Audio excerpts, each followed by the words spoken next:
CPL এ ব্যাটে বলে উজ্জ্বল দিন কাটিয়েছেন সাকিব আল হাসান।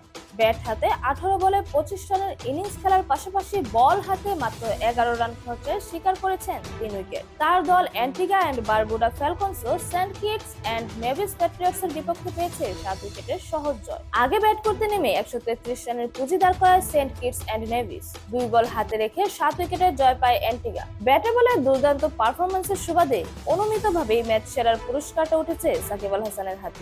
ম্যাচ সেরার পুরস্কার গ্রহণ করে সাকিব বলেছেন, অবশ্যই ব্যাপারটা গ্রেট যখন দলে অবদান রাখা যায়, বিশেষ করে দল যখন জিতছে এবং আপনি অবদান রাখছেন, এর ফলে আত্মবিশ্বাস আসে। আশা করি এটি আমি সামনে বয়ে নিয়ে যেতে পারবো। সামনে গুরুত্বপূর্ণ সময় আসছে টুর্নামেন্টে, আরো 4টি গ্রুপ ম্যাচ বাকি। আশা করি এই মোমেন্টাম ধরে রাখতে পারবো। তরুণদের পরামর্শ দেওয়ার প্রসঙ্গে সাকিব আল হাসান বলেছেন, আসলে ক্রিকেট পরিবর্তন হচ্ছে, এখন অনেক দ্রুত খেলা হয় আগের চেয়ে। ক্রমাগত নিজেদের স্কিল মাইন্ডসেটের উন্নতি করে যেতে হবে, এভাবেই খেলাটা অনেক দিন খেলতে পারবে সফলভাবে।